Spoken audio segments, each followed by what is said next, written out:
Hey guys, welcome back to Fristine's Reads.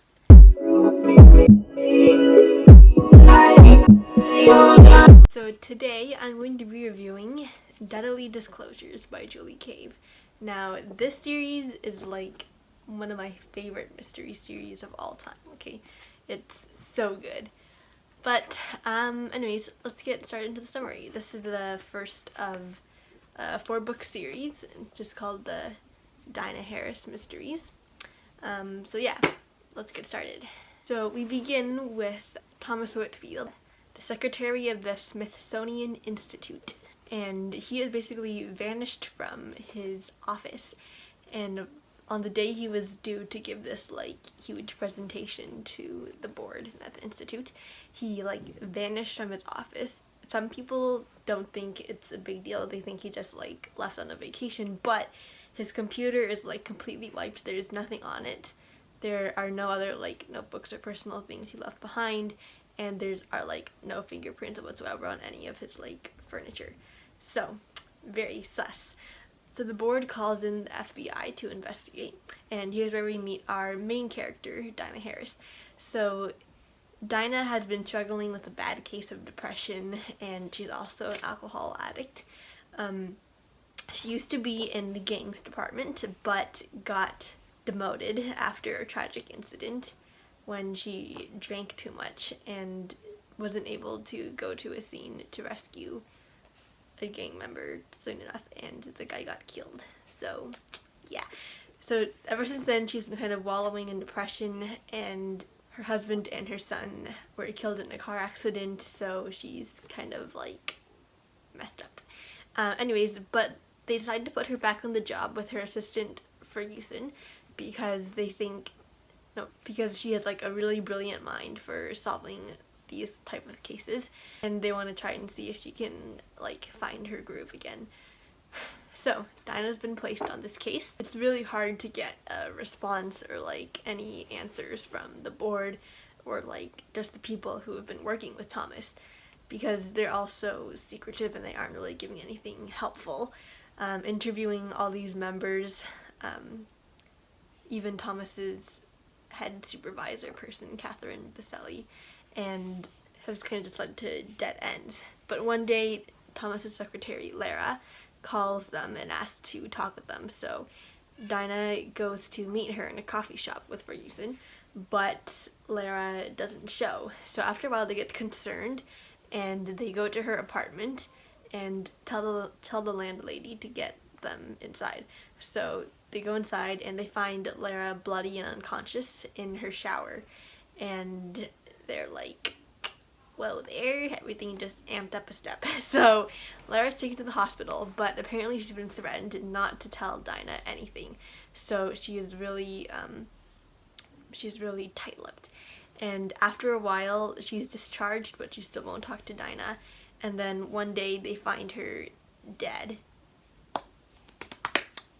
Yeah!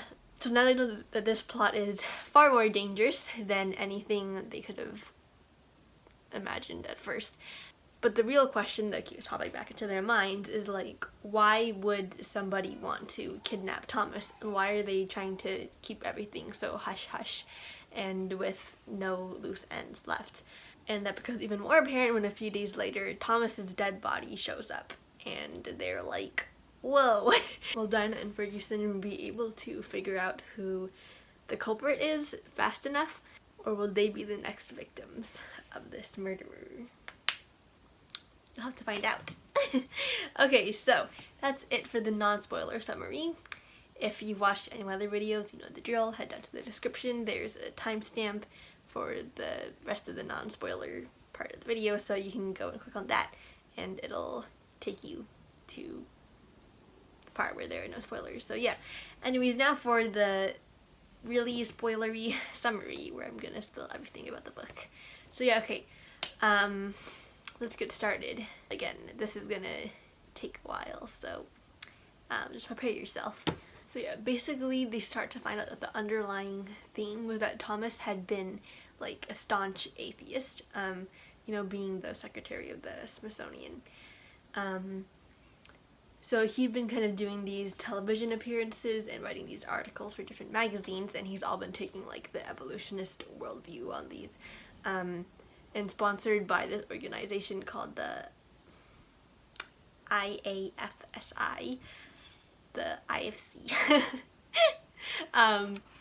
He's been like just getting sponsorship and being able to get these television spots in the publicity that he wants.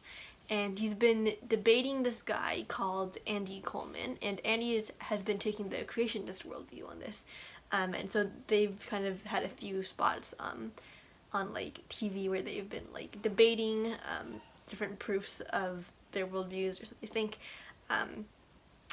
And so evidently Dinah starts to think that Thomas must have done something to like disturb some kind of organization or some person who didn't like what he was saying, and they must have like killed him. But as they start to dig deeper, they find out that Thomas actually converted to Christianity, and he was supposed to write that paper or like presentation thing to the board. And in it, he was actually stating the facts of his conversion and why he thinks that the biblical worldview is accurate. And so Dinah starts to think that somebody probably found out that he was going to say all this to the board and didn't want him to, so they eliminated him. Yes, that sounds kind of harsh, just to kill somebody because they're going to tell somebody something that you don't want them to say. Yeah.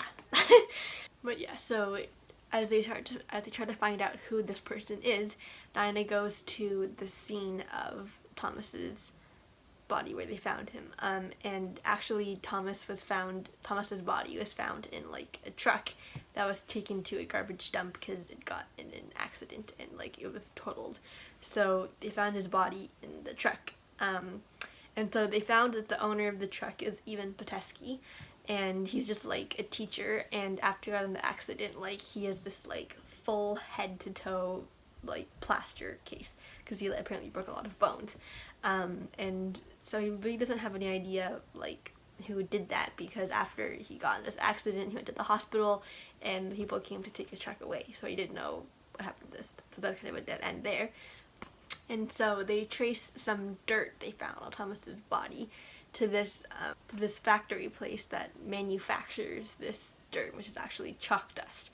So there's only one factory that manufactures this dust, and so they find out that the owner of this factory is actually on the board at the Smithsonian. So really sus there.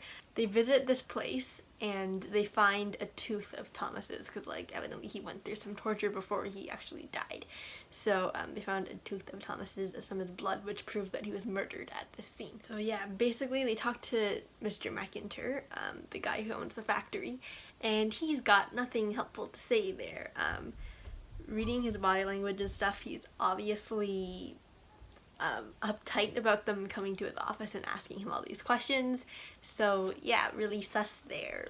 But unfortunately they don't have any evidence that actually ties Mr. McIntyre to Thomas's murder. Like no physical evidence, no DNA, like nothing that actually ties him to the murder. But yeah, as they go along they have more sus people showing up. For example, one of the other people on the Smithsonian board, Chief Justice Maxwell Pryor, is evidently heard to have been arguing on the phone with Thomas Whitfield, and so there's like a source of like conflict between them, and Dinah wonders if, you know, he might have done the deed. But next they find the body of Thomas's contact person from the IAFSI, Damon Mason. They find his body dead. So obviously this person is eliminating like everybody who's in touch with Thomas, because they want no loose ends left.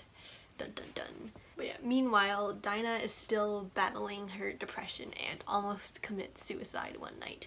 She begins to form a plan on how she's going to do it, as in like kill herself, and she decides that she's going to like take a bunch of sleeping pills one night, but after drinking so much, she goes to the autopsy of Damon Mason's body the next morning, and she's like a really bad hangover, and there's like literally alcohol oozing out of her skin.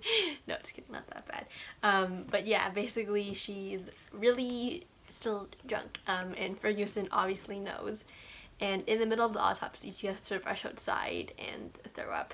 And yes, meanwhile, one of Diana's forensic friends, Zach, actually finds a fingerprint on Damon Mason's watch. And it apparently belongs to this Peter Ivanov. And while they try to get in contact with him, he's in the military. But when they see a picture of him, they actually recognize him from somewhere else. I'll leave you a moment there to guess who it is. Anyways, it's Ivan Petetsky, that guy who was apparently driving the truck and apparently had broken all of his bones and was in a full body plaster case. Well, that was just a disguise. Guess what? He is actually the murderer, and he's the one who's been murdering everybody. So, yeah, but meanwhile, they find Catherine Baselli, Thomas's, like, head overseer person, dead as well. Womp, womp, womp. Anyways, so, but now the media has apparently caught pictures of Dinah buying alcohol and throwing up at that autopsy that day. And it's plastered all over the headlines, and Dinah's superior, George Hanlon, effectively removes her from the job because the FBI just can't take that media battery anymore, so she is discharged from the case. Now she decides that with pretty much nothing left to live for, she's going to carry out her suicide plan. But as she's getting ready to take her pills with like a bunch of wine to help the pills go down easy or something like that, Sandra Coleman actually shows up, Angie's wife, and she's actually brought food for Dinah. And as Sandra sees, like, because Dinah surrounded herself with pictures of her husband and her baby who were killed in the car accident, and with the sleeping pills in the wine, she knows what Dinah was going to do. So she makes Dinah sit down to eat, and Sandra, after Sandra helps Dinah eat and makes Dinah go to bed, then she pours out the wine and the sleeping pills and tosses them away.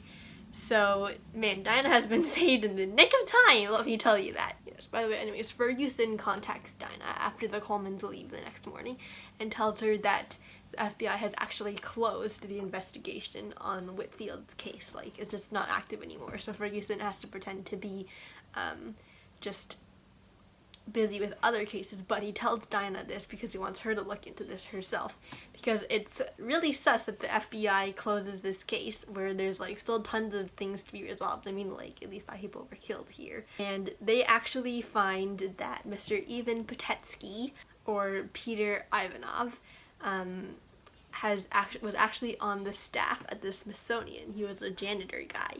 And the same day they find a news article that supposedly a plane has crashed, and one of the passengers is Mr. Ivan Petetsky. And yeah, so that's super sus there. Like, why would they just close the case right after? And apparently Petetsky has, like, vanished from the face of the earth. Like, he's supposedly dead. So yeah, it's super sus. Anyway, so Dinah decides to start researching on Mr. Petetsky a little more. But when she starts to research, guess who pops in? Mr. Ivan himself. So yeah, Ivan basically takes her and basically kidnaps her from her apartment and takes her to the chalk factory of Mr. Kenneth McIntyre. And as she goes there, she meets the master puppeteer of this entire case, Senator David Winters, also on the board of the Smithsonian. And guess what? Winters' co-conspirator is George Hanlon, Dinah's supervisor. So that explains a lot of things, doesn't it? And anyways, they try to force her to drink this poisoned alcohol. And they know, of course, that Dinah has an addiction to alcohol and thinks she'll be able to resist it. But Dinah knows that it's poisoned, obviously. But anyways, they force her to drink some of it, and then she kind of like passes out, obviously because it's starting to take control. But then she wakes up in a hospital a few days later. The doctor tells her that her stomach has been pumped, because you're going to feel a bit sore for a few days. But actually, Ferguson came and saved her. He caught sight of Ivan taking Dinah and putting her in his car, and then followed him to McIntyre's factory. And then basically called for backup, and they knocked out Petetsky and Hanlon, but Winters was not there for some reason. And as they try to, and as Dinah tries to convince Ferguson that Winters is actually the big mastermind, Ferguson says there's no like evidence linking Winters to both all the crime scenes. So he says it's going to be really hard for Dinah to make people believe her in court. So yeah, anyways, but we're kind of like wrapping up the story now. Sandra Coleman has been like talking with Dinah, and she gets Dinah to share her story with her, and Dinah ends up becoming saved. So that's super exciting. Anyways, moving on. Dinah actually gives a phone call to Winters and tells him that she has written down a very long, detailed account of everything that's happened, everything that she's seen, and she's put this document in several different websites that are held on many different countries. And she tells Winters that these documents won't see the light of day if he ensures that she and Ferguson and everyone else involved will be safe and not murdered. So Winters tries to like laugh it off and tells her that he'll find these documents, he can delete them, but then Dinah springs on him, of course, that there are multiple of them and they're all in like different countries on different websites. So yeah, and once somebody tries to log into her account or make a query on these, then the FBI will be notified and they'll be sent straight to the media. So isn't that so wonderful? But anyways, yeah. That's it. That wraps up the story. So, that was a long summary. Moving on to the morals. So, start with the worldview. So, I actually found these books at the Creation Museum in Kentucky. If you haven't been there, you should go, by the way. It's awesome. So, it was actually my birthday when we went that time. And my dad was like, oh, let's get these books. I mentioned to him that they looked cool and I wanted to read them. So, he got them for my birthday. And I finished the first 2 books before we had even finished our road trip. Okay, so yeah. And yeah, they're just so amazing. And so yeah, the author Julie Cave is a Christian. This book carries a really good element of the creation versus evolution debate. I didn't get to go so much into that, but there are lots of scenes showing Thomas and Andy's debates on creation versus evolution and all the different proofs involved for each. So yes, this carries a strong biblical worldview, and I'm a fan of that. We'll see. Again, the other prominent worldview is evolution, but of course this book is told from like a Christian standpoint, the 7-day biblical creation, young earth, which I believe in, and yeah, so strong moral worldview here. Let's move on to foul language, and there's like zero. There are like no bad words, nothing. So moving on to violence. Again, this is like a murder mystery, so there's quite a bit of violence in here. We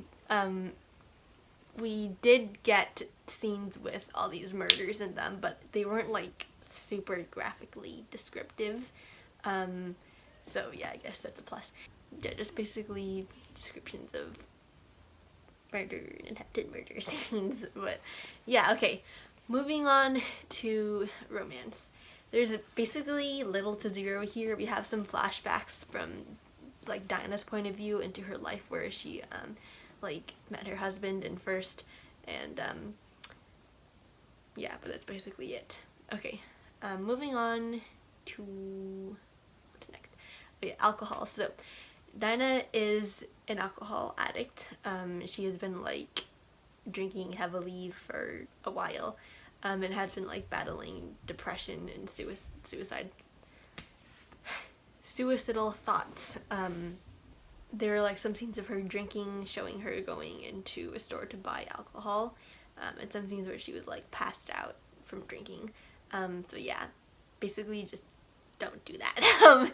It definitely does not promote like drinking alcohol in any way. And eventually Dinah tries to like stop the series to abstain from drinking. But yeah, okay, that's it for the morals. Let's move on to my rating recommended age level. So I'm gonna rate this book 4 stars. I loved it so much. This was just an amazing mystery. It was really suspenseful, kept me on the edge of my seat. I think the writing style worked well for me, although I've seen like a lot of reviews that say that all the debates between creation and evolution got really boring and tedious to read through.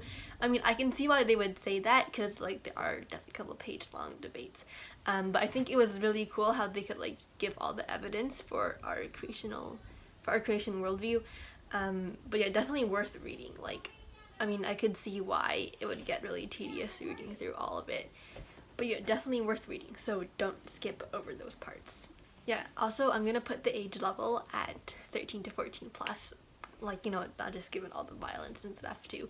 But again, I think it would be just easier for them to like just process all the debates. Like, there's a lot of like rich stuff in here that you really need to like take time to read. It actually takes like actual brain power to understand it. So yeah, I just love this overall. 10/10 recommend. So yeah, that's my review on Deadly Disclosures. So thank you guys so much for watching this video. If you enjoyed it, please hit the thumbs up button down below and make sure to subscribe to my channel if you haven't already. And yeah, I'll see you guys next week. We'll be reviewing the second book in this series, which is, I think the second book is like my favorite actually. It was even more well written than this one. So yeah, see you guys then. Bye!